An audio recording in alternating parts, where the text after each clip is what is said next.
힌두교가 주된 종교가 되고 있는 그 인도라는 나라에서는요 2003년도 2004년도 그쯤에 큰 부흥이 있었다고 합니다. 그런데 그 인도의 큰 부흥이 일어날 때 여러분 교회가 우리 사실 성도들이 우리 이런 한국 교회는 교회가 많은 곳이라 또 언제든지 믿음 생활을 하는데 자유함이 있기 때문에 우리가 교회가 많은 것은 흔한 일이죠. 그리고 교회 나오게 되는 것도 그렇게 어려운 일이 아닙니다.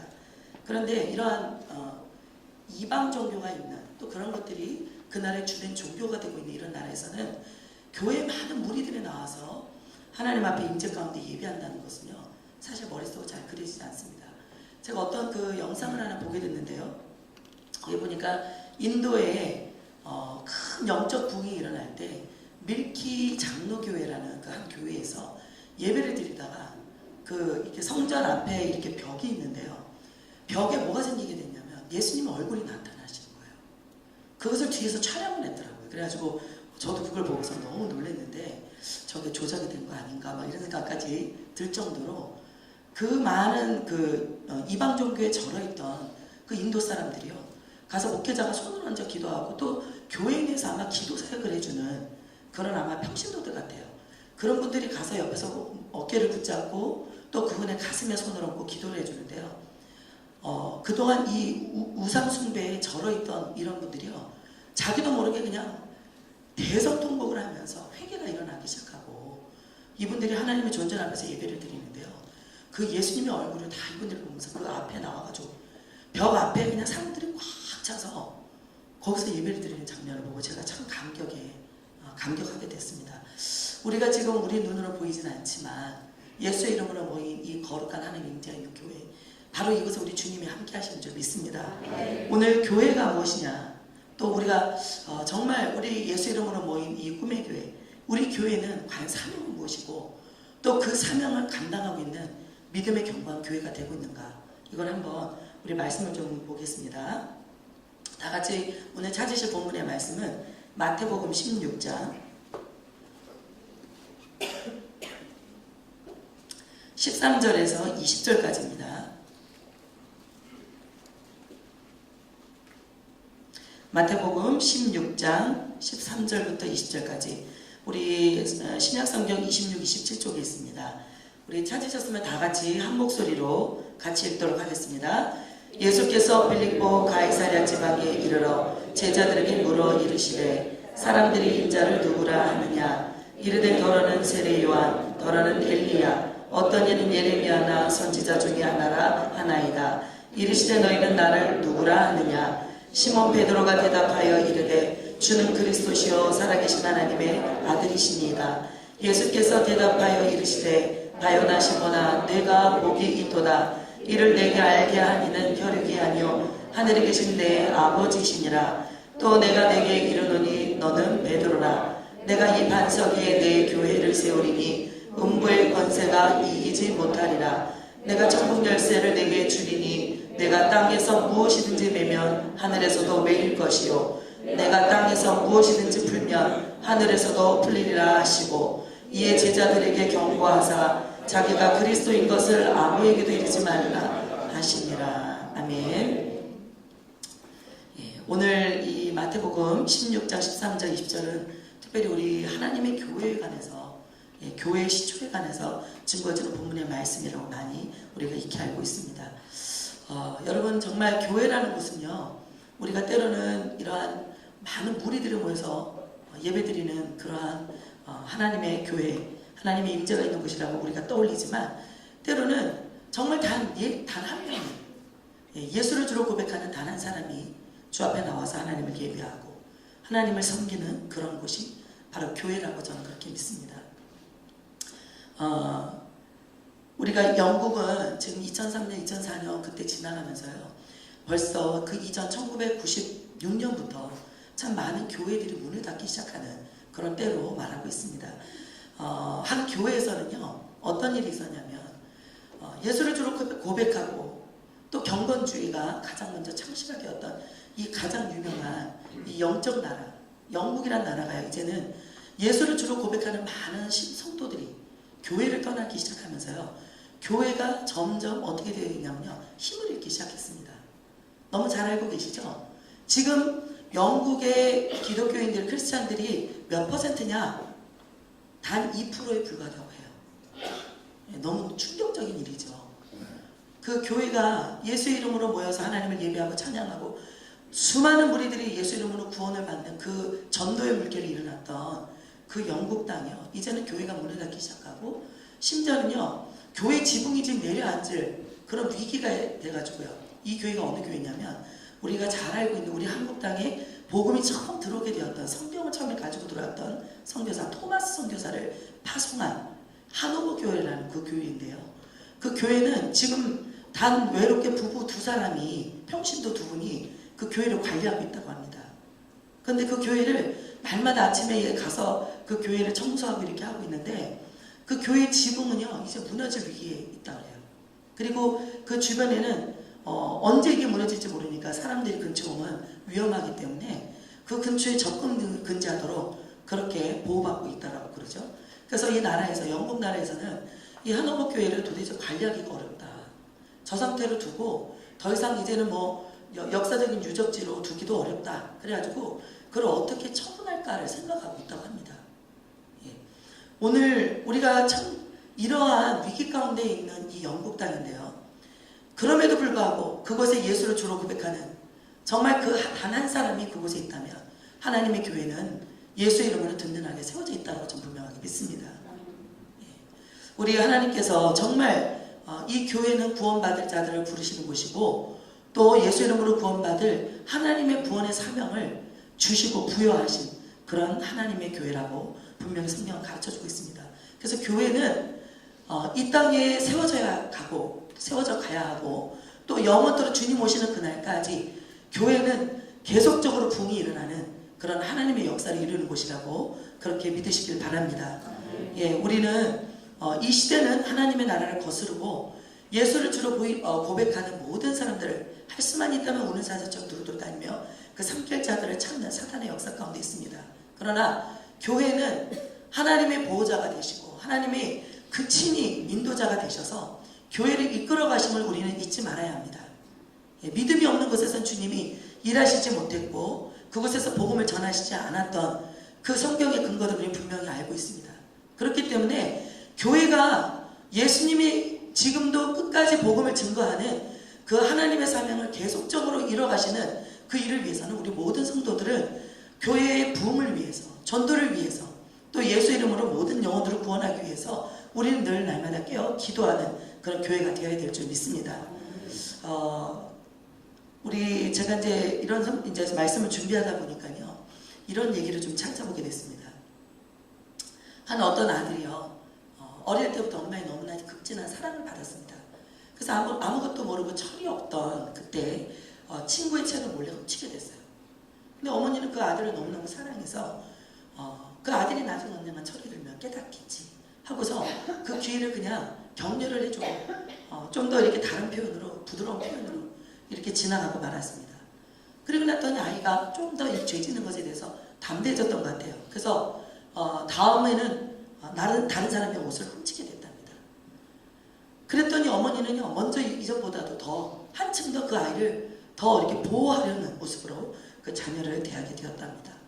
이 아이가 그런 엄마의 보호 속에서 자라다 보니까요 나이가 들어서 큰 남의 것을 훔치는 큰 도둑이 되었대요.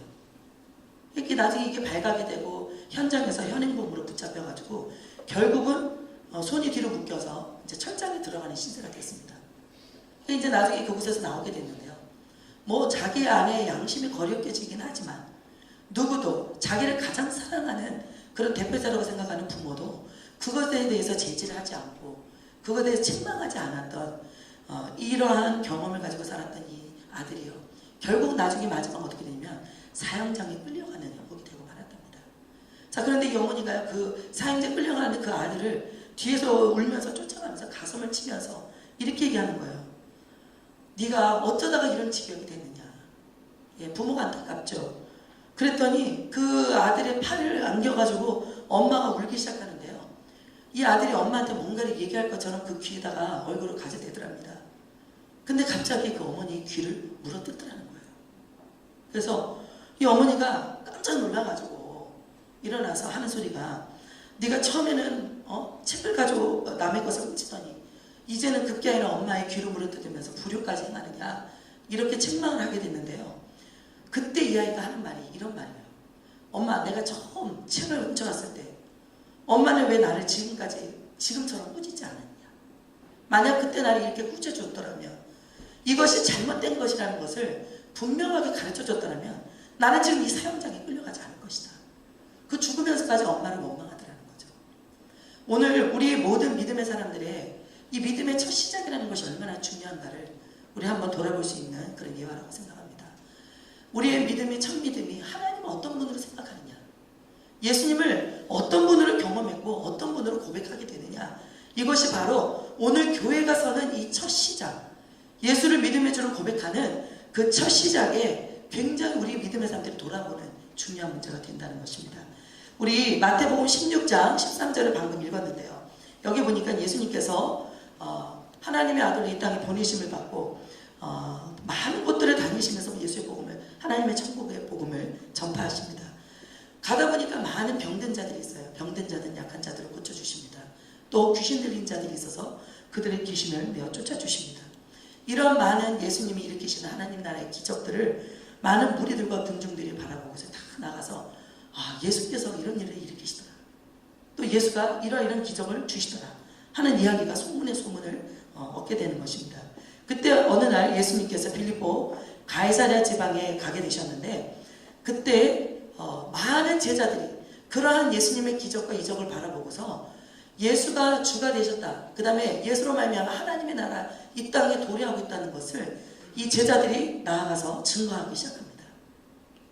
복음을 전하고 밤에 돌아왔을 때 그 빌립보 가이사랴 지방에 어느 날은 예수님께서 제자들을 부르시고 이렇게 묻습니다. 너희들이 나가서 복음을 전할 때 사람들이 인자를 누구라 하느냐. 자, 이와 같은 질문에 제자들이 이렇게 대답합니다. 어떤 사람들은 예수님을 세례요한이라고 합니다. 또 더러는 엘리야라고도 하고, 또 더러는 예레미야나 아니면 그 선지자들 중에 누구 한 사람이라고 그렇게 하더이다 하고 얘기합니다.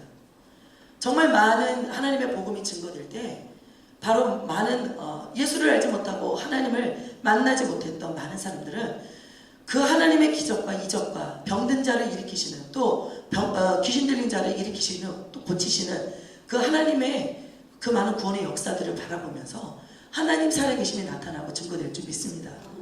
그러다 보니까 예수가 누군지에 대해서 관심을 갖게 되는 거예요. 세상은 바로 하나님과 그 하나님의 구원을 온전히 이루셨던 하나님의 아들 예수 그리스도가 누구신지를 알기를 원합니다. 여러분, 우리가 가정에서도 복음을 전하다 보면요, 전도를 하다 보면 굉장히 심하게 거부를 하는 사람들이 있어요. 그죠? 예, 저 같은 경우도 우리는 믿는 집안이었고요, 어려서부터 모태신앙을 가진 집이었는데요, 제가 예수를 주로 만나고 제 인격적인 신앙생활을 시작하게 되면서요, 제가 부딪히게 됐던 갈등 중에 하나가, 저희 온전한 믿음 생활을 하고 싶은데, 그 온전한 믿음 생활을 늘 광신적으로 바라보는 우리 주변의 아버지나 오빠의 반대가 심했다는 거죠.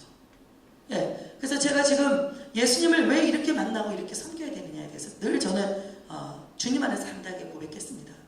근데 그러면 그럴수록요, 반대는 심해지는 거예요. 적당히 믿어라. 주일만 지키면 되지 왜 평일 중에 교회 가서 그렇게 맨날 사느냐. 그땐 제가 신학을 안 했을 텐데, 그러다 보니까 제 마음속에 늘 무엇이 있었냐면, 하나님은 살아계신데 왜 우리 가정 안에서 믿음이 없고 그리스도를 주로 인격적으로 만나지 못한 왜 우리 아버지와 우리 오빠의 그 마음과 심령에 변화가 일어나지 않을까. 제가 참 그런 것들을 고민을 많이 했어요. 그러다 보니까 더 아픔을 가지고 기도를 하게 되더라고요. 저희 오빠는 의대를 다니면서 술을 즐겨했습니다. 술만 먹으면 굉장히 약해가지고 실수를 저지르는 거예요. 그런 막 집에 와가지고 막 절대 그런 성품이 아닌 사람이 또 아버지한테 막 발길질을 하는 것도 보고요. 제가 그런 모습을 보면서 너무 가슴이 아프더라고요. 그래서 그 오빠를 위해서 더 눈물로 기도하지 않을 수 없었는데, 제 마음에 나중에 무엇이 깨달아졌냐면, 제가 예수를 자랑하고 예수를 주로 고백하는 그 모든 믿음의 고백을 듣고, 사실은요, 이 믿음이 없고 형식적인 신앙생활을 했던 이 오빠 마음속에는 수많은 갈등들이 있었던 겁니다. 도대체 왜 쟤는 저렇게 믿나? 쟤는 왜 자기가 정말 고집을 하면서 교사가 되라고 했던 아버지 그 뜻도 거절을 하면서 저렇게 정외과를 가더니 결국 왜 자기의 앞날의 결정을 저렇게밖에 할 수 없을까? 이것에 대해서 늘 저희 오빠가 비난을 했거든요. 근데 나중에 그런 부분에 대해서 궁금해하기 시작했던 거예요. 그게 화도 나면서 분노도 일어나면서 왜 쟤는 저런 길을 걸어갈까에 대해서 많은 갈등들이 있었다는 것을 나중에 저희 오빠가 얘기를 해주더라고요. 근데 결국은 그 오빠도 하나님께서 때가 되니까요 만나주시더라는 거죠. 예, 우리 세상은요 내가 만나고 있고 내가 증거하는 예수 그리스도에 대해서 사실은 관심을 갖고 있습니다. 하나님 정말 네가 믿고 네가 주로 고백하는 그 예수 그리스도가 살아계시냐? 그가 과연 너에게 그런 하나님이라 왜 나는 그 하나님이 없느냐? 제가 지금 예산에서 기도원에서 제가 2년 정도 교회 사역을 하고 있을 때 목회 사역을 하고 있을 때 그곳에 있는 한 스님 가정을 제가 전도하게 됐어요. 그 딸을 제가 가르치기 시작했습니다. 근데 그 어머니는 굉장히 불자예요. 예, 다 불교 승복 비슷한 그런 계량 한복 같은 거 그런 것들을 입고 사시고요. 거기는 불교 용품들을 만드는 그런 곳이었습니다. 그래서 제가 이제 그 딸을 가르치면서 공부를 가르치다 보니까 이 딸이 늘 저한테 들었던 얘기를요. 토시 하나 안 빼지고 가서 그 엄마한테 전하는 거예요. 근데 그 엄마가 그 얘기를 들으면서요. 목사는 믿을 수 없다는 거죠. 예, 그의 신앙이 그런 신앙이기 때문에 목사님 말은 못 믿겠는데 나는 내 딸이 거짓말을 안 하고 내 딸은 절대로 없는 말 지어서 말하는 그런 딸이 아닌데 쟤는 도대체 뭐가 믿어지고 뭐가 깨달아져서 저렇게 확신 있게 얘기를 할까? 그때부터 이 어머니가 고민이 시작된 거예요. 그래서 나중에 저랑 몇 번의 만남을 가지시면서 그런 얘기를 하시더라고요. 정말 하나님이 계신가요? 하고 묻더라고요. 하나님 살아계십니다. 자녀 따님을 통해서 하나님 살아계신 증거들을 보십시오 그랬어요. 근데 그때부터 그러면 제가 그런 하나님이 도대체 나는 안 믿어지고 안 계신 것 같은데 어떻게 하면 좋습니까? 그랬더니 제가 하나님은 곧 자신을 말씀이라고 하셨습니다. 이 계시된 하나님 말씀을 읽고 묵상하고 이 말씀을 가까이 함으로 인해서 하나님 살아계시다는 것이 믿어지게 됩니다. 그래서 당신은 성경을 읽으셔야 되고 성경을 써보시기 바랍니다. 그랬더니 이분이 알겠습니다. 그러고서 돌아가셔서 그때부터 뭘 하시는 거예요. 그래서 저는 진짜 성경을 사다가 읽고 쓰시는 줄 알았어요. 그때 어느 날 그 집을 방문했는데요. 가보니까는요. 불경을 몇 권을 사다가 그걸 열심히 쓰고 계신 거예요. 그래, 요 대상만 좀 바꾸면 괜찮겠지. 예, 뭐 경전이나 불교 경전이나 성경이나 그게 그거 아니겠어? 이래가지고 불교 경전을 열심히 쓰고 계시더라고요. 수많은 영적 싸움이 일어나는데요. 이분이 나중에 제가 올라올 쯤에 이분이 저한테 어느 날 찾아오셔서 그 얘기를 하더라고요. 사실은요, 목사님이 그런 얘기들을 하고 아이가 맨날 와서 그런 얘기를 하고 내가 정말 도대체 왜 사는가? 난 단 한 번도 우리 가정이 불행하다 생각한 적이 없는데 나는 우리 가정에 문제가 있는 가정 생각해 본 적이 단 한 번도 없는데 왜 내 마음에는 불안해지고 내 마음이 늘 이렇게 초조해지고 뭔가의 이 벼랑 끝에 밀려서 내가 지금 그곳에 서서 누군가 손길 하나만 가면 난 톡 떨어질 것 같은 이런 위기감을 느끼고 왜 이렇게 살아가고 있는지 난 모르겠다.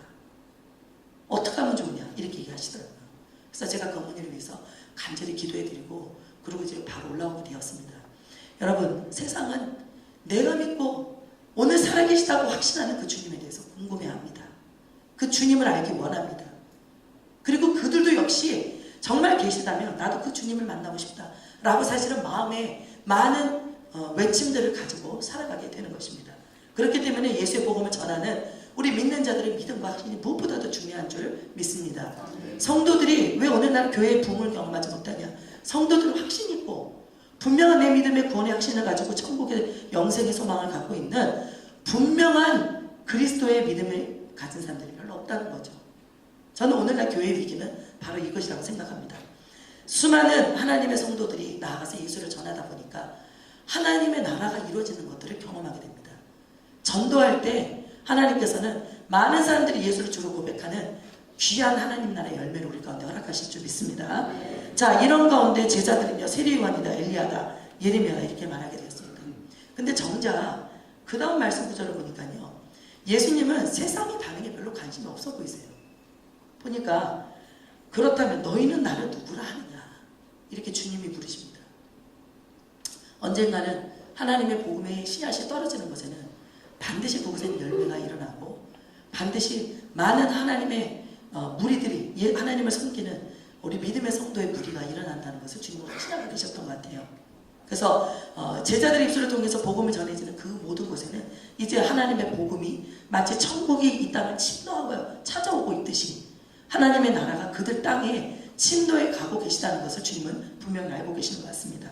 그런데 중요한 것은 그런 복음을 전하는 그 성도의 믿음이 무엇이냐, 이것에 주님은 관심하고 계시고 주목하고 계십니다. 자, 이와 같은 질문을 받고 있는 제자들 중에 시몬 베드로라는 수제자가 이렇게 말합니다. 주는 그리스도시요 살아계신 하나님의 아들이십니다. 이렇게 얘기합니다. 여러분, 우리가 지금 예수를 주로 고백하는 살아계신 하나님의 아들이시오, 우리를 죄에서 건져주신 그리스도라고 고백하는 이 믿음의 신앙과 고백을 여러분 분명하게 갖고 계십니까? 예, 입이 안 열리는 분들이 많으시네요. 예수를 주로 고백하는 이 믿음이 얼마나 중요합니까?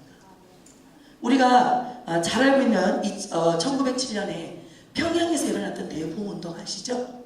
예, 우리 장대현 교회가 그 평양 대부흥운동의 모태교회가 되었습니다. 길선주라는 처음에 장로였죠. 이분이 어느 날 기도를 하다가 그분도 적당하게 예수 믿고 아마 이런 믿음을 가졌던 분 같아요. 근데 이분이 어느 날은 하나님 앞에서 회개를 하게 되었습니다. 자신의 모든 죄와 가정에 행하였던 악행들을 하나님 앞에 회개하기 시작하는데요. 너무 놀라운 것은 하나님이 그에게 주시는 회개에는요, 성령이 갖고 원하시는 기름 부음이 있었습니다. 여러분, 회개하고 싶죠? 회개해서 내 이 죄 문제를 주님 앞에서 해결받고 내 양심이 자유함을 얻고 싶은 이런 욕구는 누구나 믿음의 성도들에게 다 있습니다. 그래서 자유해지고 싶고요, 죄의 무게를 주님 앞에 내려놓고 싶습니다. 그러나 이 모든 진정한 하나님의 부흥을 맛보고 하나님이 내 영혼을 구원하시는 큰 구원의 역사까지 이르는 이런 참 회개의 운동은요, 성령의 강권적인 은혜가 있을 때 가능했던 것입니다. 제가 이번에 유년부 아이들을 가르치고 염정학교 때 저녁 집회를 인도하는데요. 우리 아이들이요, 1학년, 2학년, 3학년밖에 안 되는 이 아이들이요, 신나게 게임하고 신나게 놀고 말씀 챈다고 막 시끌시끌하고 막 떠들썩한 분위기 속에서 성경학교를 재밌게 지내고 있었어요. 저녁에 하나님 말씀을 전하는데요, 이 아이들의 귀가 하나님의 진리의 말씀에, 은혜의 말씀에 귀가 열리겠습니까? 영적 싸움이 일어나죠. 어떤 아이들은 신나게 놀았던 그 시간과는 정반대같이 정반대 모습을 보여주면서 졸고 있고요. 참 이 아이들에게 말씀에 집중시키는 그 은혜가 임하기까지는 얼마나 제가 힘겨웠는지 몰라요. 막 별의별 그냥 쇼미집도 해야 되고, 제가 막 이러는 데서 랩을 한다고 한번 생각해 보세요. 여러분, 저같이 이런 외모에 이런 분위기에 랩이 얼마나 어색합니까? 이렇게까지 하면서 애들 관심 집중을 했어요. 이 모든 것들은 하나의 어떤 시작이 될 수 있지만 제 마음 안에는 뭐를 기도하고 있었냐면, 하나님 이 아이들에게 강권적인 성령의 역사를 부어주십시오. 이 아이들이 예수를 주로 고백할 수 있는 것은 오로지 하나님의 성령이 인도하실 때, 성령이 저 아이들의 마음을 만지실 때만이 가능한 일입니다. 주님이 도와주십시오. 마음으로 계속 중보하면서 설교를 하기 시작했는데요, 어느 순간이 딱 되니까요, 이 아이들이 단 한 아이도 떠들지 않고요, 말씀에 집중을 하기 시작하는 겁니다. 이것이 사람이 하는 것이 아니구나. 저 자신도 그것에 놀라고 그것을 깨달으면서 말씀을 전하게 됐는데요, 더 놀라운 건요, 기도 시간이 이제 되었습니다. 말씀을 듣고 이제 결단하는 기도 시간이 되었습니다. 이 시간에는 이 아이들이 정말 자신이 이제까지 죄의 길들을 졌던 죄의 습관들을 버리고 이것이 하나님을 떠났던 나의 죄악이라는 것을 이 아이들이 깨닫고 주님 앞에 회개하고 돌아오느냐, 아니냐, 그냥 재밌게 성경학교가 끝나느냐, 이 위기에 있는 거죠. 2박 3일도 아니고 1박 2일밖에 안 되는 이 성경학교 집회 때 오늘이 뭐 아니면 돈 거예요. 제가 이 아이들한테 눈을 감으라 했어요. 무릎을 꿇으라 했어요. 그래서 지금 이 시간 너희들이 정말 살아계신 하나님 예수님을 만나기 원하는 하나님 하늘문이 여신 거다. 너희들이 주님이 살아계시고 천군천사가 오르락내리락 하는 그 야곱에게 보여주셨던 환상을 너희들에게 보여주실 것이다. 하나님은 너희들에게 분명하게 말씀하실 것이다. 그러면서 아이들한테 도전하기 시작했어요. 아이들이 기도하기 시작한대요. 장난치고 옆에서 떠들던 이런 아이들이요, 아이들이 진지하게 기도를 하기 시작합니다. 선생님들 이렇게 했다가는 안 되겠어요. 뭔가 좀 이 아이들이 더 마음을 열고 더 성령님께 자신의 모든 것을 맡기고 나가야 되겠는데 이게 뭔가 좀 부족한 거예요. 하나님의 더 강권적인 역사가 있어야 되겠다고 그런 간절함이 올라오면서요, 뒤에 계신 선생님들 앞에 나와서 다 어깨에다 손 얹고 중보해 주십시오. 기도하기 시작했는데요, 아이들이요 울기 시작해요. 저는 처음에 저 아이들이 감정으로 오나, 저 아이들이 분위기를 타고 오나, 사실 한편에서는 염려가 되면서도 성령님이 이 아이들을 만족했다는 확신을 가지고 계속 기도했습니다. 그런데 이 아이들이요 하나 둘씩 울기 시작하고 소리를 내서 기도하기 시작하고요. 나중에 이 기도회가 끝났는데도 계속해서 울면서 소리로 기도하면서, 소리내어 기도하면서 하나님 앞에 집중하고 있는 이 아이들의 모습을 봤습니다. 여러분, 성령이 아니고는 예수를 주라 고백할 수 없는 것을 우리 말씀을 통해 보게 됩니다. 하나님은 반드시 이 교회를 예수를 주로 고백하는 많은 무리들을 부르셔서 그것을 하나님의 교회라고 말씀하여 주셨습니다. 여러분, 우리 하나님의 말씀에 보면 바로 예수를 주로 고백하는 우리 오늘 성도들의 믿음과 신앙을 주님은 기다리고 계십니다. 만일 내가 내 입으로 예수를 주로 시인하며 또 하나님께서 그를 죽은 자 가운데서 살리신 것을 내 마음에 믿으면 구원을 받으리라. 그런 성경은 여기서 끝나지 않아요. 그 사람이 마음으로 믿어 의에 이르고 입으로 시인하여 구원에 이른다고 말씀하고 있습니다. 여러분 마음에 믿어진 이 주 그 예수 그리스도, 여러분 마음에 믿어진 이 하나님의 모든 기적들, 이것이 바로 예수밖에는 우리를 죄에서 구원할 자가 없다는 여러분의 입술이 시인으로 열매 맺게 되길 주의 이름으로 축원드립니다. 그래서 자꾸 예수 믿는 사람들은요 그 말을 들으면요 자꾸 마음에 도전이 와요. 세상 말이 아닌 하나님의 나라의 말로 그 입술이 채워지기 시작합니다. 그래서 우리 하나님의 성도들은 바로 예수를 주로 고백하는 신앙을 분명하게 갖는 것이 무엇보다도 교회 가서는 기초가 된다는 것을 기억할 때 여러분 내 믿음과 내 신앙을 다시 한번 돌아보시게 되길 바랍니다. 우리가 역사적으로 보면요 청교도들은 한 사람이 세례를 받기까지는 반드시 몇 가지 과정을 거치겠어요. 그게 뭐였냐면 많은 성도들 앞에서 예수를 분명히 주로 고백하고 주로 시인하고 또 그가 성도로 나와서 주의를 성수하고 이렇게 했지만 하나님의 율법과 말씀을 지켜야 되지만 무엇보다도 그가 예수를 분명하게 주로 영접했다면 성도들 많은 무리들 앞에서 개인 신앙 간증을 하게 했습니다. 그 사람들이 예수 그리스도가 누구시고 내가 예수의 피로 값없이 죄사함을 얻었다, 이것이 그 사람의 입술에서 담대하게 자신있게 증거되는 그 신앙 간증을 이루었을 때 비로소 많은 성도들은 그 사람을 교회의 성도로 받아주었습니다. 이 굉장히 중요했던 절차입니다. 우리 칼빈은요 보이는 교회와 보이지 않는 교회가 있다고 말합니다. 여러분 보이는 교회는 우리처럼 지금 이렇게 많은 무리들이 모여서 하나님을 예배하는 이런 믿음의 공동체가 보이는 교회겠죠. 그러나 칼빈이 지금 말했던 진정한 교회, 그 교회 중에 보이지 않는 교회는 무엇이겠습니까? 예수를 주로 삼고 있는 그 몸이 그저 그 마음에 주로 고백함으로 말미암아 하나님의 거룩한 성전 삼아진 그 한 사람의 신앙이 바로 보이지 않는 교회가 되고 있다고 말씀하고 있습니다. 하나님의 진리의 영은 그 안에 영을 감화하셔서 감동시키셔서 예수를 주로 알게 하시고 믿게 하시고 고백하게 하실 줄 믿습니다. 그러니까 성령 받지 않는 사람은 예수를 주로 고백할 수 없는 것이죠. 성경은 바로 그렇게 고백하였던 사도 베드로의 신앙을 뭐라고 말씀하시냐면 예수님의 입술의 말씀을 통해 이렇게 말합니다. 바요나 시몬아 내가 복이 있도다. 이를 내게 알게 하니는 혈육이 아니라 하늘에 계신 내 아버지시다. 이렇게 말씀하고 있습니다. 여러분 성경은 복을 이렇게 말합니다. 우리는 흔하게 복을 뭐라고 얘기합니까? 잘 돼야 돼요. 형통해야 돼요. 뭐든지 먹고 마시고 입고 하는 모든 삶이요 원활하게 또 풍족하게 이루어지는 것을 우리는 복이라고 생각합니다. 그러나 성경에서는 분명하게 믿는 성도들에게 주시는 복의 개념은 뭐라고 얘기합니까? 하나님을 하나님으로 알아보고 하나님을 하나님으로 믿고 깨닫고 그분을 경배할 수 있는 것이 하나님의 성도들에게 주신 복이라고 말합니다. 우리 이곳에 예수를 주로 고백해서 하나님을 예배하러 나온 여러분에게 하나님을 경외하는 믿음을 주시고 예배하도록 하나님은 그와 같은 예배의 능력을 주셨다면 여러분은 복된 자인 줄 믿습니다. 불행한 자들은 예수를 주로 고백하지 못한 사람들이죠. 그런데 그러한 영적인 축복, 영적인 은혜의 복 아래 놓여져 있는 우리들을 바로 하나님의 복된 자라고 말하고 있습니다. 베드로가 예수를 주로 고백하게 된 것은 성령의 그와 같은 은혜를 입었기 때문이라고 성경은 가르쳐주고 있습니다. 여러분 정말 이와 같은 성령의 은혜를 입기를 사모하시게 되길 바랍니다. 그래서 초대교회의 부흥의 역사는 성령을 사모할 때, 주의 영을 사모할 때, 영원하신 하나님 나라를 기대하고 소망하면서 그들이 전심하여서 하나님의 은혜를 구하고 죽으시고 부활하시는 그 주님이 마지막 때 우리에게 주셨던 약속의 말씀이 이루어지도록 그 말씀을 믿고 기도하던 그 자리에서 하나님의 큰 부흥의 역사는 일어나게 되었던 것입니다. 오늘날 교회 멤버십은 누가 결정하는 것입니까? 내가 교회 나왔으니 내가 교회다가 아니라 나를 예수를 주로 고백하게 하시는 하나님의 근본적인 역사가 바로 우리를 성도로 만드시는 하나님의 역사라고 그렇게 믿습니다. 교회는 그래서 하나님이 부르신, 하나님이 예수를 주로 고백하게 하신 그러한 성도들의 모임이 바로 교회라고 성경은 가르쳐주고 있습니다. 그래서 교회 성도들은 어느 누구도 누구를 판단할 자격이 없어요. 어느 누구도 누구를 미워하고 정죄할 자격이 없습니다.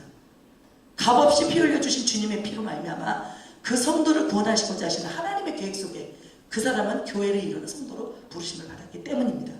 그래서 성도들은 서로가 한 마음과 같은 뜻을 먹고 하나님 앞에 일심으로 일어서서 기도하고 하나님의 교회를 사랑하고 섬기는 이 믿음의 하나를 이루어야 될 줄 믿습니다.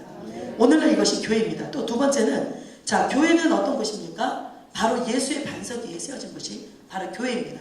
자, 바요나 시몬이 예수를 그렇게 고백하였을 때 예수님께서 뭐라 말씀하시냐면 너는 베드로라, 내가 이 반석 위에 내 교회를 세우겠다. 성경에서 최초로 교회라는 이 말이, 단어가 쓰여지게 됩니다.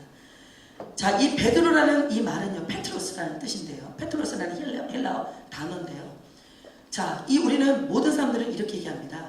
가톨릭과 개신교가 나눠지는 구분점이 구원론과 또 교회론에서 분명하게 나눠지게 되는데요.